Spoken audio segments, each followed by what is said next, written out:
Hi, I'm Steve from Yokogawa Support. Welcome to another Exaquantum training video.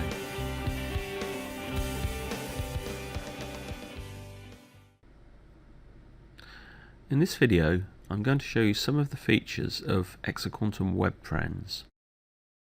I've got the browser open here on the home page or dashboard, and you can see there is a menu bar and direct links to trends, mimics, reports, and also the manual over here. So we can get to the trend list by choosing from the menu here, or we can just click the button that takes us to the trend list. And you can see that at present there are no trends been created. So we want to create a new trend. We click the button, and in the tag search dialog we can enter the name of a tag or a function block and then press enter to search.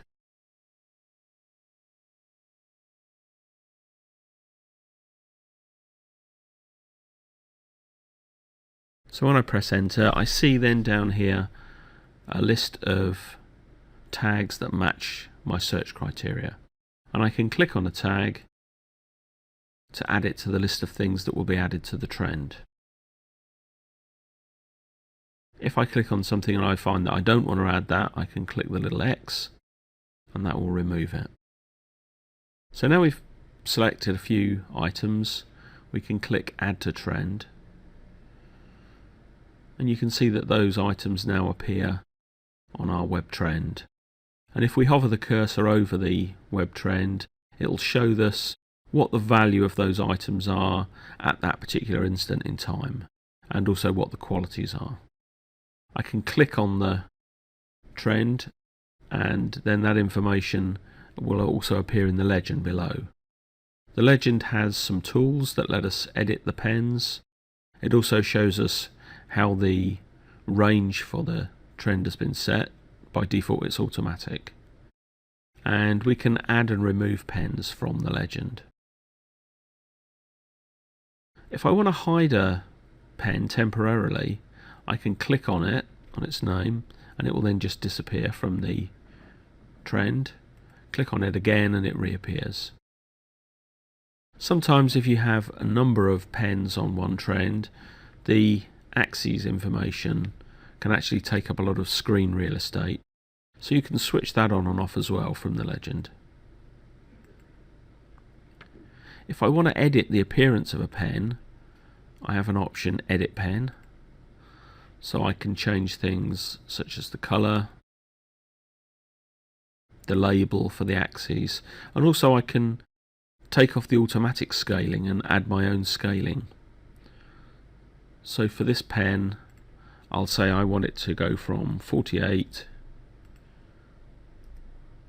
to 52. And now you can see it's actually appearing in the middle of the trend. It's much more clear. Once I have all the pens on the trend that I want and I've set up the appearance, I can save the trend and I can provide it with a name and a description to make it easy to come back to later on.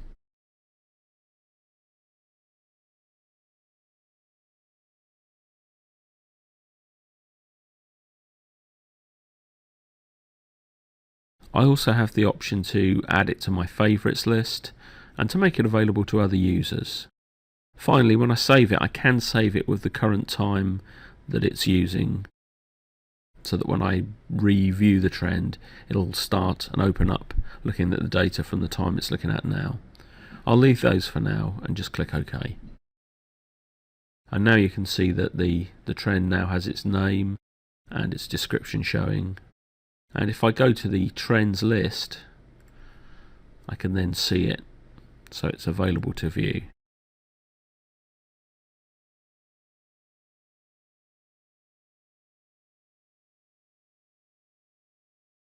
Once I have my trend visible, I can choose the time period that I want to show on the trend in a number of ways.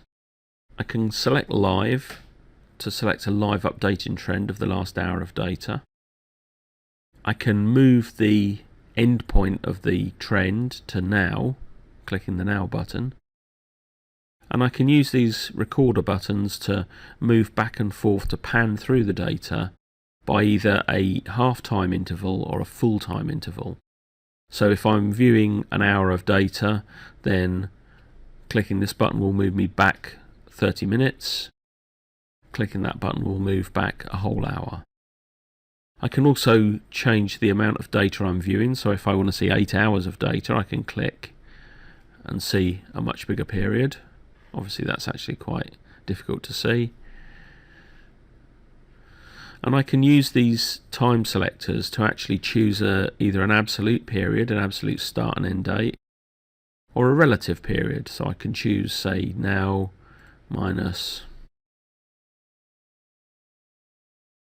1 hour, end time of now, and I can navigate that way. So there are a number of options to navigate through the data.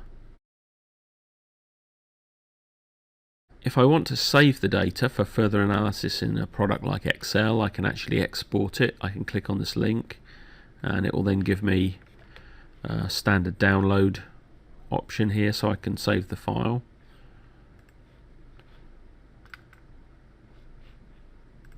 Just resave that with the changes I've made. I also have the option to see alarm and event data underneath the trend. So if I click View Alarm and Events, it will now load in all the alarms, and you can see that anywhere where there's a point, blue circle in this case, or whatever colour pen is circle appearing, it means an alarm occurred at that point. And I can scroll through the alarms data and set the number of items I want to see.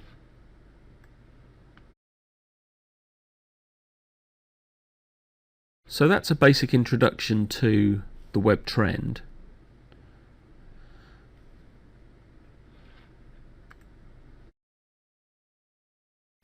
Managing all the trends is carried out from the trend list. So from here I can select all the trends on the list, or I can select individual trends. I can delete them, so I can delete items. I can add them to my favourites, which mean then I can just view a subset of my list of trends, and I can share them with other users, which is useful if I build up a set of standard trends that maybe all the users want to use. So that's about it for the introduction to the web UI trend.